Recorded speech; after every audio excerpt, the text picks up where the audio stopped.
نحمده ونستعينه ونستغفره ونؤمن به ونتوكل عليه ونعوذ بالله من شرور أنفسنا ومن سيئات أعمالنا من يهده الله فلا مضل له ومن يضلله فلا هادي له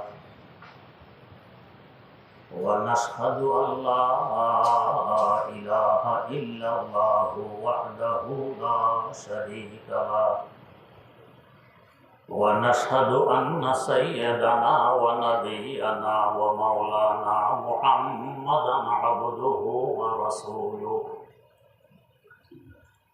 أرسله بالحق بشيرا ونذيرا وداعيا إلى الله بإذنه وسراجا منيرا صلى الله تعالى عليه وعلى آله وأصحابه وسلم تسليما كثيرا أما بعد فأعوذ بالله من الشيطان الرجيم بسم الله الرحمن الرحيم يا أيها الذين آمنوا ادخلوا في السلم كافة ولا تتبعوا خطوات الشيطان إنه لكم عدو مبين صدق الله مولانا العظيم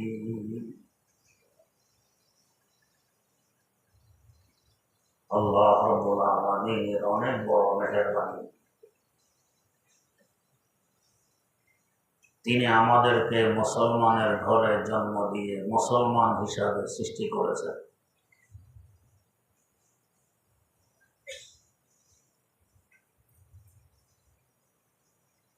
প্রাপ্তবয়স্ক হওয়ার পর দেখার বিষয় আসলে আমি মুসলমান কিনা। ঈমানদারকে সম্বোধন করে আল্লাহ বলছেন, ও মুমিন বান্দাগণ, ইসলামে পুরোপুরি দাখিল হও, ঢুকে পড়ো। পুরোপুরি ইসলামে দাখিল হতে পারলাম কিনা। ইসলামের যত হুকুম হাকাম আছে এগুলো সব 5 প্রকারের। 1 নম্বর আকায়েদ, আকীদা, বিশ্বাস আল্লাহ একত্ববাদের উপরে,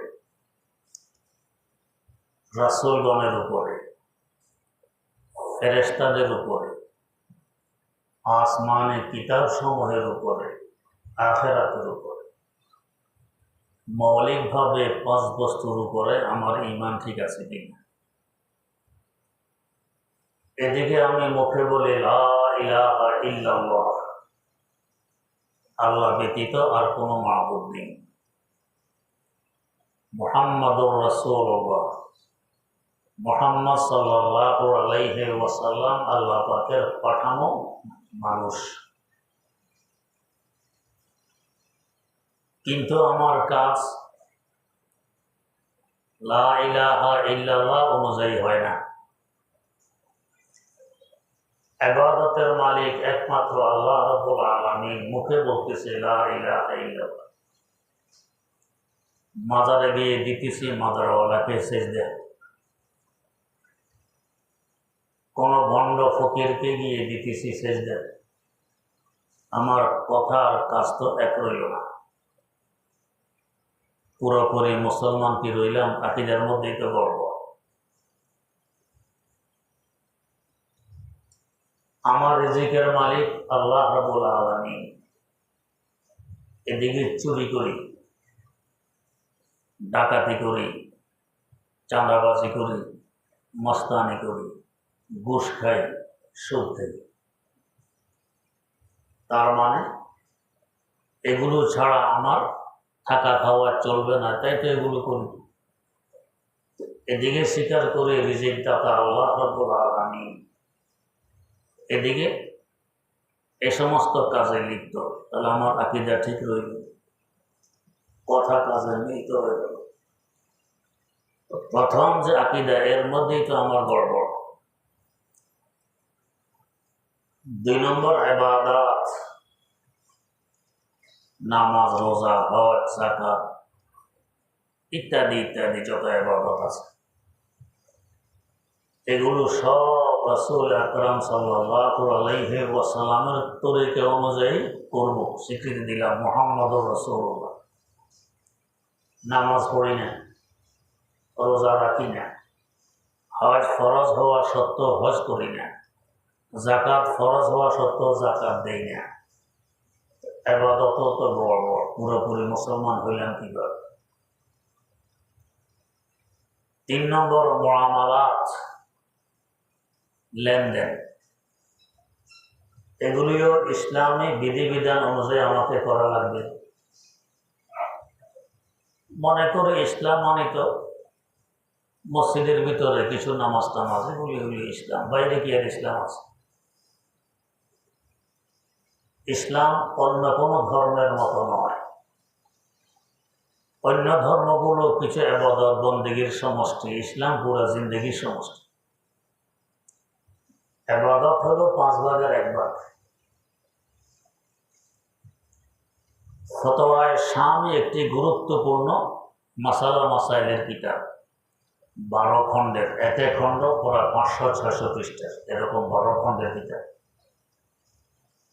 মাত্র 2 খণ্ড ইবাদত সম্পর্কে, আর বাকি 10 খণ্ড মুআমালাত সম্পর্কে, লেনদেন সম্পর্কে।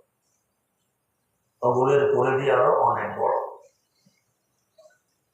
লেনদেন করতে গিয়ে ধোকা দেই, অমুক তারিখে তোমার পয়সাগুলো দিয়ে দিব, অমুক তারিখে দিলাম না তো দিলাম না, পানাদার বাড়িতে আসলে ছেলেকে বলে দে, গিয়ে বলো আব্বা বাড়িতে নেই। ছেলে ছোট মানুষ এসে বলে আমার আব্বা বলেছেন আব্বা বাড়িতে নেই। এমন ধরা পড়লাম, বলে মুআমালা ঠিক নেই। ফোন বন্ধ করে বসে রইলাম, কিংবা আসলেও বাড়িতে রইলাম না, বছরকে বছর ঘুরাচ্ছি, আরেকজন টাকা পাবে, টাকা দেয় না, মুআমালা ঠিক নেই। বিক্রির সময় কম দেওয়ার চেষ্টা, খরিদের সময় বেশি আনার চেষ্টা, মালে ভেজাল করি, ধোকা দিই, মুআমালা তো ঠিক নেই। পুরোপুরি মুসলমান কই রইলেন, উদখুলু ফিস-সিলমি কাফা, ইসলামে পুরোপুরি দাখিল হোক, দীক্ষিত হোক, হইলাম তো না, মুআমালাও ঠিক নেই। এরপরে মুআশারাত,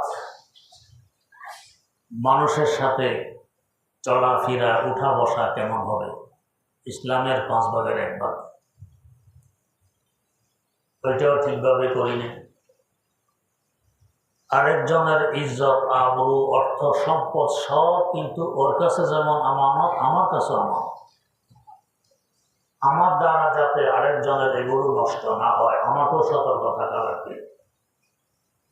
আমি উৎসাহ পেয়ে বেড়াচ্ছি, অপবাদ দিয়ে বেড়াচ্ছি, এই কাজটি সে আসলে করেনি, তারপরও বলতেছি করেছি। মুআশারাত তো ঠিক নেই, মানুষের সাথে কিভাবে চলতে হবে এটাও ঠিক রয়।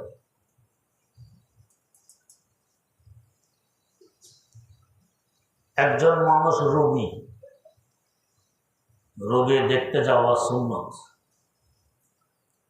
তার অর্থ এই না যে রোগীর বাড়িতে গেলাম তো 3 দিন 4 দিন আর আসার নাম নেই। এখন বেচারারা কি রোগীর সেবা করবে না আমার মেহমানদারি করবে? কি বিপদে ফেলে দিলেন। টাউনে বন্দরে কম, গ্রামগঞ্জে অনেক বেশি। রোগী দেখতে গিয়ে 3-4 দিন আর আসে না, বাচ্চা কাচ্চা নিয়ে সেখানে বেড়ায়। টাউনে বন্দরও হয়তো বেড়ানি নেই, দেখতে গেলাম তো ঘন্টাকে ঘন্টা রোগীর পাশে বসে রইলাম, গপসপ, আসতেছি না। রোগীর স্বাধীনভাবে যেখানে যেভাবে থাকতে সে আরাম পায় সেভাবে তাকে থাকতে দিতে হয়। আমার কারণে তার স্বাধীনতা খর্ব হয়ে গেছে, আমার কারণে তার কষ্ট হচ্ছে। এভাবে সারা দিন যদি মানুষ রোগী দেখতে আসে তো এই বেচারা আরাম করবে কখন? অন্তত সালাম দিলে জব তো দিতে হবে। এই সারাদিন সালামের জব, আলাইক সালাইক, কেমন আছেন, এই সমস্ত, এই বেচারা শান্তি পাবে? গেলেন রোগী দেখে দোয়া দিলেন, কপালে হাত দিয়ে আসআলুল্লাহ আল আযীম রব্বাল আরশিল আযীম আন ইয়াশফিয়াক, দোয়াটি 7 বার করতে হয়। এটা সুন্নাত। মহান আল্লাহ পাকের কাছে আমি দরখাস্ত পেশ করতেছি, আসআলুল্লাহ আল আযীম রব্বাল আরশিল আযীম, যিনি আরশে আযীমেরও পালনকর্তা রব, আন ইয়াশফিয়াক, যাতে আপনাকে অতি তাড়াতাড়ি সহজে শিফা দান করেন, সুস্থ করে দেন। এই দোয়াটা 7 বার করে চলে আসুন। দোয়া তো ধারে কাছেও নেই, দোয়া জানিও না, কিন্তু মুসলমান অন্য বর্ষণ দিয়ে অনেক সময় উল্টা রোগের কথা শুনে হায় হায় হায়, এই রোগ তো আর ভালো হয় না, ইন্না লিল্লাহ, অমুক মারা গেছে এই রোগের, তমুক মারা গেছে এই রোগের চিকিৎসাই নেই। এই বেচারা মন ভেঙে এখন বাকি মরা মরবে, মন ভেঙে দিলাম। মন শক্ত রাখা, সাহসিকতা অনেক গুরুত্বপূর্ণ একটি ব্যাপার। বলতে হবে আরে এই রোগ আরো কত কঠিন রোগ আল্লাহ পাক ভালো করে দেন ইনশাআল্লাহ। তো আমি দোয়া করছি, আল্লাহ ইনশাআল্লাহ ভালো করে দিবেন, মন ঘাবড়াবেন না, এই হালকা রোগ, এটা রোগ হয়ে ভালো হয়ে যাবে ইনশাআল্লাহ, দেখবেন তার কাছে ভালো লাগবে। হাকিমুল উম্মত মুজাদ্দিদুল মিল্লাত হযরত শাহ আশরাফ আলী থানভী রাহমাতুল্লাহ আলাইহি অসুস্থ, খাদেম পাঠাইলেন হাকিমের কাছে। রোগীর কাছে তো রোগের জটিলতা বলতে নেই, অন্যের কাছে প্রয়োজন বোধে বলা যায়। তো হাকিম খাদেমকে বলে ফেললেন, রোগ তো বড় জটিল, মনে হয় সারবে না, এ রোগে মারাও যেতে পারে। খাদেম বেচারা সোজা সাজা এসে হুজুরের কাছে হুবহু কথাগুলো বলে দিল। হযরত দিলেন ধমক, বের হ খানটা থেকে। বেচারা ভয়ে বের হচ্ছে, এবার ডেকে বললেন, দেখো কিছুক্ষণ ঘুরে ফিরে আবার আসবে, এসে বলবে ইনশাআল্লাহ আল্লাহ পাক ভালো করে দিন, রোগ বড় হালকা, এটা বলবে। খাদেম বেরিয়ে গিয়ে কিছুক্ষণ ঘুরে ফিরে এসে বলতেছে, হুজুর আপনার রোগ হালকা, ইনশাআল্লাহ আল্লাহ পাক ভালো করে দিবেন। হযরত বলেন, আগের অবস্থা পরের অবস্থা আমি দেখতেছি অনেক ব্যবধান। আগে তো ঘাবড়ে গেছি, এরপরে সাহস এসে গেছে। রোগী দেখার এটা হলো নিয়ম, তাকে সাহস দাও, তাতে মনোবল বাড়ে। আমরা উল্টা তার মন ভেঙে দিই। তেমনিভাবে কেউ মারা গেছে, এখন তাকে এসে সান্ত্বনা দেয়, একটা সুন্নাত। তাজিয়াত করো, তার ঘরে আসো, এসে করে কি দেহটা কথা কিভাবে মারা গেল, আরে চিকিৎসাটা এইভাবে হলে তো মরতো না, চিকিৎসা ঠিক হয়নি, ডাক্তারে ভুল করছে, ওষুধ খাওয়ানো ঠিক হয়নি, এই সেবা ঠিক হয়নি, আহা উনি মারা গেছে, তোমার এখন কি অবস্থা, তোমাকে কে দেখবে, এই বিপদে ফেলে গেল, সাগরে ফেলে গেল তোমাদের, আহা এরা এখন আদা মরা বসে। এটা কি তাজিয়াত হলো? তাজিয়াত তো সান্ত্বনা। আমরা মনে করি তার সঙ্গে আমি অংশীদার হইলাম, এটা অংশীদার হওয়া নয়, এটা বৈধ না। বরং ভাই মারা গেছেন, আমিও তো যাবো, তুমিও যাবে, ইন্না লিল্লাহি, আমরা সবাই আল্লাহ, ওয়া ইন্না ইলাইহি রাজিউন, তার কাছে তিনিও গেছেন, আমরাও যাচ্ছি, আমরাও যাব। এটা হলো ইসলামের নিয়ম, সান্ত্বনা দাও। তোমার দেখাশোনা আর কত অসহায়কে আল্লাহ পাক দেখাশোনা করে। আল্লাহ রাব্বুল আলামিন আপন বান্দাকে বিপদে ফেলবেন, এটা আল্লাহ পাকের নিয়ম নয়। ইনশাআল্লাহ আগে থেকে আরো ভালো চালাবেন, আল্লাহ পাক সান্ত্বনা দিবে। মানুষ সাথে কিভাবে মিলতে হবে। 5 নম্বরে আখলাক, আমার আত্মশুদ্ধি, আমার ভিতরগত ব্যাপার। উপর দিয়ে যেভাবে ঠিক করতে হবে, ভিতরও ঠিক করা লাগবে। ভিতর ঠিক নেই, উপরে যতই মলম লাগাই যে রোগ সারবে না। আমার শকর, সবর, ধৈর্য ইত্যাদি ইত্যাদি অনেক কিছু আছে, এগুলো ঠিক আছে। এই 5 প্রকারের সমষ্টিগত হইল ইসলাম। আমরা মনে করি শুধু নামাজ কালাম পড়লাম বস ইসলাম শেষ না। তাই যারা ধর্মীয় জ্ঞান রাখি না, কোরআন হাদিস এগুলি পড়িনি, অন্য লাইনে লেখাপড়া করেছে, ওরা খ্রিস্ট ধর্মের সাথে অন্য ধর্মের সাথে আমার ধর্মকে মিলানোর চেষ্টা করে। তাই লেনদেনও যে করতে হবে আল্লাহ পাকের বিধিবিধান অনুযায়ী, মুআশারাত, আখলাক ইত্যাদি, এগুলো তাদের ধারণাই নেই। ইসলামের পরিধি এত ছোট নয়। এবার আসি 1 নম্বর, ইসলামের আকীদা। কি আকীদা রাখতে হবে না, আকীদা সম্পর্কে কোনো কিতাব পড়েছি, সহিহ কিতাব, না কোনো বিজ্ঞ আলেমের কাছে শেখার চেষ্টা করেছি? জীবনে পড়িও নাই, কোনো আলেমকে জিজ্ঞাসা করি নেই আমার আকীদা ঠিক না বেঠিক, আমার ঈমান নিয়ে তো টানাটানি। মুসলমান তো হেল্প করে,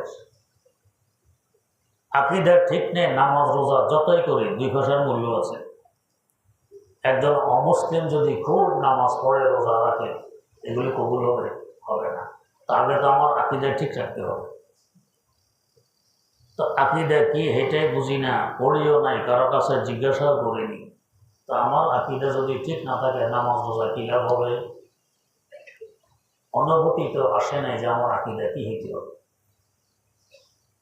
এই জন্য সহজে বেহেশতি জীবন এখন তো বাংলায় পাওয়া যায়, আমাদের আশেপাশে লাভৃত আছে।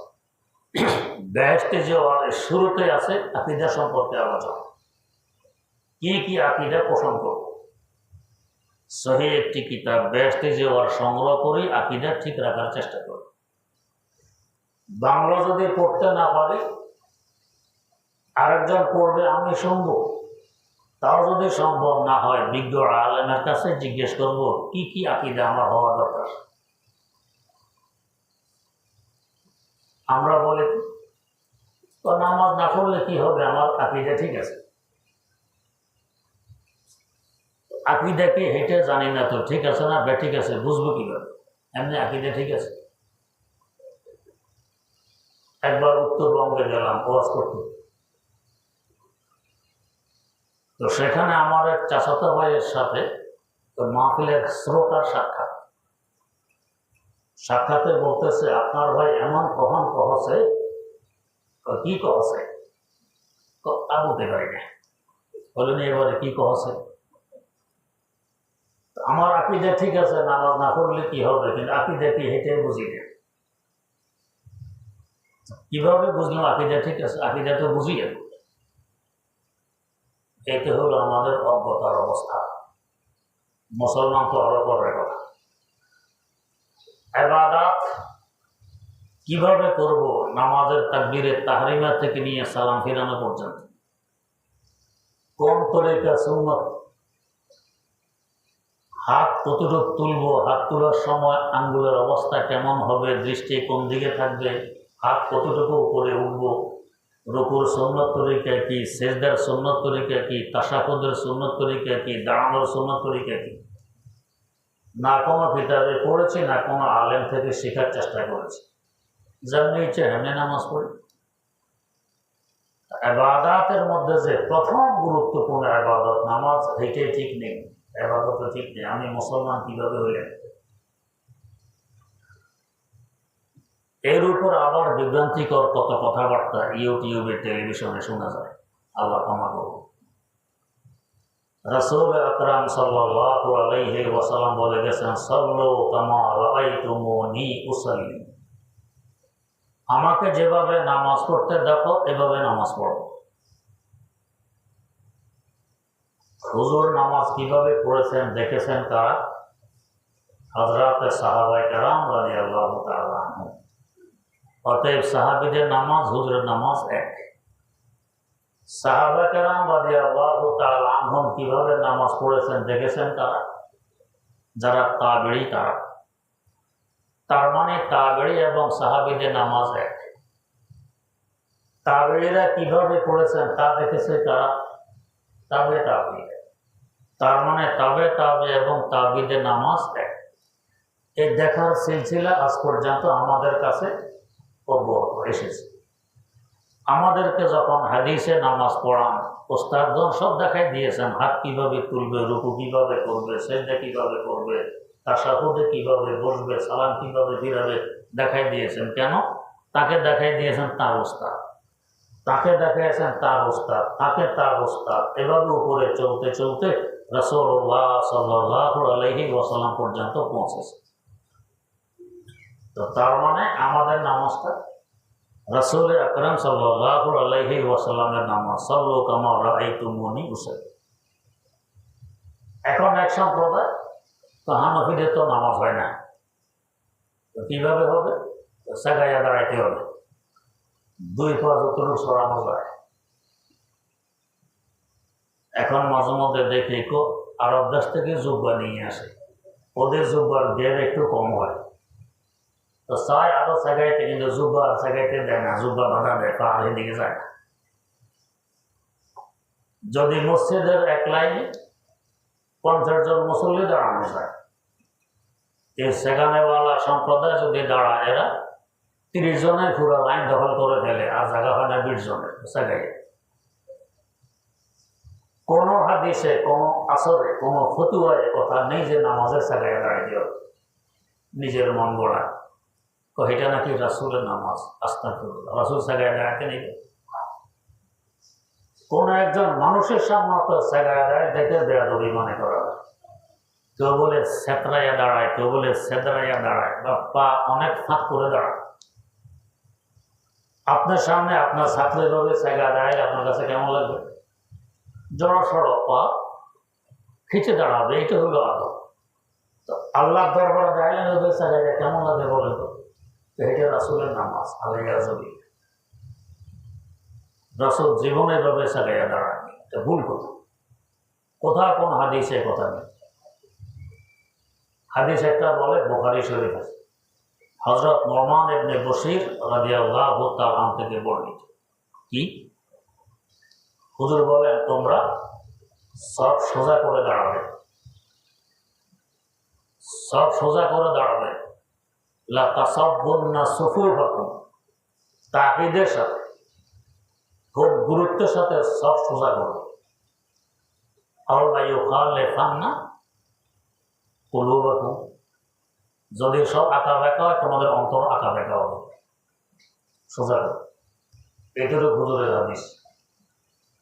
এরপরে বর্ণাকারে সাহাবী বলেন, এরপর থেকে আমাদের সাথীদেরকে আমরা দেখেছি কাঁধের সাথে কাঁধ, হাঁটুর সাথে হাঁটু, টাকনুর সাথে টাকনু মিলাইয়া দাঁড়াইতে। এই মিলানো মানে কি? সোজা করে দাঁড়ান মানে আকফিস নয়, সব এক মিলি। ওরা বলে মিল মানে লাগাইয়া দাঁড়াও। আচ্ছা, যদি এই অর্থ হয় লাগাইয়া দাঁড়াও, তো কাঁধের সাথে কাঁধ সেগাইলে লাগে না, দূরত্ব আরো বাড়ে। দুজন সেগাইয়া দাঁড়াইলে দুজনের কাঁধের মধ্যখানে দূরত্ব তো আরো বাড়লো। জায়গায় দাঁড়াইলে দুজনের হাঁটুর মধ্যখানে দূরত্ব তো আরো বাড়লো। শুধু পায়ের সাথে পা মিলাইলে হবে, বাকি দুই অঙ্গের কি অপরাধ?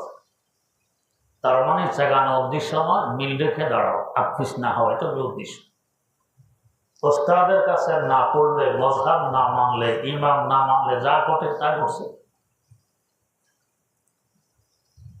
তাশাহুদের সময় আশহাদু আল্লা ইলাহা ইল্লাল্লাহ, লার সময় শাহাদাত আঙ্গুল উঠানো, ইল্লাল্লাহ সময় নামানো। এখনো দেখবেন সম্প্রদায় করে কি, আঙ্গুল শুধু নাড়াইতেই থাকে। যখন মাছ ধরার জন্য বড়শি ফেলে নদীতে, খালে, পুকুরে, তো মাছ ধরলো কিনা এটা বোঝার জন্য সুতার মধ্যে পাটখড়ি কিংবা শোলা কিছু একটা বেঁধে দেয়। মাছ ধরলে এটা ডুবে আর ওঠে, ডুবে আর ওঠে। নামাজে যেন ওইটাকে কোন এলাকায় বলে সুন্নাহ, এটা ডুবে আর ওঠে। নামাজে আঙ্গুল যেন মাছ ধরছে, ডুবে আর ওঠে, এটা আঙ্গুল এরকম করে। এই তামাশা নামাজে করে, এটা করে নামাজে একাগ্রতা থাকবে। হাদিসে তো আছে উসকুনু ফিস সালাহ, নামাজে স্থির থাকো। এখন আঙ্গুল নিয়ে এই তামাশা এরকম করতে আছে, এটা রাসূলের হাদিস আলাইহি ওয়াসাল্লাম। হাদিসে আছে হুজুর আঙ্গুলকে নাড়াইছেন, নাড়ানো মানে উঠেতে আর নামাইতে, এটা নাড়ানো হইল না। নাড়ানো মানে উঠানের নাড়ানো, নাড়ানো মানে নামানো নাড়ানো। ওস্তাদের কাছে হাদিস পড়ে নাই, মজহাব মানে না, ইমাম মানে না, তো নাড়ানো মানে সারা সময় নাড়ো সুন্দর মতো। কেমন লাগে? একাগ্রতা নষ্ট। এটা নাকি সহি নামাজ, আমরা যে হই নাকি ভুল নামাজ। এই কালকে আমাদের এক মুসল্লি আমাকে শুনে গেল, হুজুর ইউটিউবে এক এক সম্প্রদায় বলে আমাদের নামাজ ঠিক হয় না। আমার মনে সবসময় যাবে আল্লাহ রাসূল কিভাবে ঘটতে যদি একটু দেখতে। তো রাসূল তো আজ থেকে 1450 বছর আগে বিদায় গ্রহণ করেছেন, দেখবো কিভাবে? কিন্তু অন্তরে এটা কিভাবে দেখবো যদি দেখতে। হুজুর আল্লাহর মর্জি, হঠাৎ একদিন শুনি স্বপ্নে, তো আজকে রাসূলুল্লাহ সাল্লাল্লাহু আলাইহি সাল্লাম নামাজ দেখাবেন। কোথায়? আকাশে, পশ্চিম আকাশে। মানুষের ভিড় রাসূলের নামাজ দেখতে। ওই ঠিকই একটু পরে তিনি আসলেন, নামাজ দেখালেন, হুবহু হানাফিরা যেভাবে নামাজ পড়ে এইভাবে দেখাই দিলেন। তো এটা হলো আমার নামাজ। এই কালকে আমাকে বললেন, হুজুর আশ্চর্য হইলাম, স্বপ্নে আমার আবেগটা আল্লাহ পাক পূরণ করে দিলেন। হুজুর দেখাই গেলেন নামাজ কিভাবে পড়তে হয়। আমি বললাম যে এটা একটা হাদিসের বর্ণনা, আবু দাউদ শরীফের সহিহ হাদিস, হযরত ইবনে মাসউদ রাদিয়াল্লাহু তাআলা, যে ইবনে মাসউদ পরহেজগারি, তাকওয়া, খোদাভীতি, বিচক্ষণতা, ইলম কালাম সাহাবায়ে কেরামের মধ্যে শতসিদ্ধ। এমনকি হযরত আবু যর গফারি রাদিয়াল্লাহু তাআলা আনহু রাবাজা থাকতেন, উনি আর ওনার স্ত্রী মদিনা শরীফ থেকে একটু দূরে, ইন্তেকালের সময় ঘনিয়ে গেছে। স্ত্রী পেরিশান, এই মুহূর্তে স্বামী মারা গেলে আমি একা, গোসল দিবে কে, পানি পাবো কই, কবর খনন করবে কে, কাফন পাবো কই, জানাজা করবে কে, দাফন করবে কে, পেরিশান। স্ত্রীর চেহারা দেখে বুঝলেন স্ত্রী আমাকে নিয়ে পেরিশান। সান্ত্বনা দিলেন, তুমি পেরিশান হইও না, আমি যার গোলাম, আমার ব্যবস্থা তিনিই করবেন। তবে আর দুনিয়া বিল ওয়াসাইল, তুমি বোরকা পরিধান করে রাস্তার কিনারে গিয়ে বসো, দেখবে সিরিয়া থেকে একদল মানুষ আসতেছে, শুধু ওদেরকে বলবে যে তোমাদের ভাই আবু যর গফারি বিদায়ের পথে, আর কিছু বলার। স্ত্রী পর্দা করে রাস্তার কিনারে বসলেন, দেখলেন ঠিকই সিরিয়ার দিক থেকে একটা কাফেলা আসতেছে। বললেন তোমাদের ভাই আবু যর গফারি বিদায়ের পথে, শেষ অবস্থা। এরা আসলো তাঁর ঝুঁকড়িতে, দেখে ঠিকই শেষ অবস্থা। হযরত আবু যর গফারি রাদিয়াল্লাহু আনহু বললেন, আমি তো বিদায়ের পথে, আমার কাফনের কাপড়ের কোনো ব্যবস্থা নেই, কোনো কাপড় নেই, তোমরা কি ব্যবস্থাটা করতে পারো? তো একজন কাপড় দিল, যে হুজুরে আমার কাপড় আছে এটা আপনাকে দিয়ে দিলাম। বলেন আমি এটা গ্রহণ করতে পারবো না। কেন? তুমি সরকারি চাকরি করো। আল্লাহু আকবার, এই জবান, তুমি সরকারি চাকরি করো, ট্যাক্স ইত্যাদি উসুলের সময় মাঝে মধ্যে জুলুম হয়ে যায়, বাড়াবাড়ি হয়, সরকারি বেতনের খরিদকৃত এই কাপড় আমি নিতে পারবো। কেমন করে যায়? ওই কাফেলায় আব্দুল্লাহ ইবনে মাসউদ রাদিয়াল্লাহু আনহু ছিলেন। তিনি বললেন তাহলে আমার কাপড়টা, আমার চাদর দিয়ে দিলাম। হ্যাঁ, তোমারটা নিতে পারবো। ওই আব্দুল্লাহ ইবনে মাসউদ চিন্তা করেন কোন পর্যায়ে সাহাবী। উনি বলেন আল্লাহ রাসূল সাল্লাল্লাহু আলাইহি ওয়াসাল্লাম নামাজ কিভাবে পড়েছেন তোমরা কি দেখতে চাও? হ্যাঁ, দেখতে চাই। উনি তাকবীরে তাহরিমা থেকে নিয়ে সালাম পর্যন্ত পুরো নামাজ দেখাই দিলেন। আবু দাউদ শরীফে হাদিস বর্ণিত, সহিহ হাদিস। এটা রাসূলের নামাজ, যেভাবে আমরা পড়ি হুবহু এইভাবে। স্বপ্ন আমাকে দেখানো হলো হুবহু এইভাবেই নামাজ পড়ে, এটা রাসূলের নামাজ। এখন তো আমাদের নামাজ হয় না। রাসূল যেভাবে পড়ছেন, সাহাবী যেভাবে দেখাইছেন, এটা পড়লে নামাজ হয় না। আর ওরা যেভাবে জায়গায় দাঁড়াবে, সুমার মতো আঙ্গুলকে যেভাবে নাড়াবে, এটা নামাজ হয়। নামাজকে নিয়ে তামাশা হবে। আল্লাহ রাব্বুল আলামিন আমাদেরকে সহিহ বুঝ দান করুন। এই ইবনে মাসউদ রাদিয়াল্লাহু তাআলা যেহেতু হুবহু নামাজ দেখানো রাসূল, এখন এই নামাজ তো এদের দৃষ্টিতে নামাজ হয় না। তাই ইবনে মাসউদের উপরে শুরু করছে দোষারোপ করা। ওনার মন মস্তিষ্ক ঠিক ছিল না। ওনার মন মস্তিষ্ক ঠিক ছিল মানে আদা পাগল ছিল। ইন্না লিল্লাহি ওয়া ইন্না ইলাইহি রাজিউন। একজন সাহাবী রাসূল, তার কোন সাহাবী? তিন আব্দুল্লাহ গ্রহণযোগ্যতা সাহাবীদের মধ্যে সবচেয়ে বেশি। একজনে আব্দুল্লাহ ইবনে মাসউদ, আব্দুল্লাহ ইবনে আব্বাস, আব্দুল্লাহ ইবনে ওমর।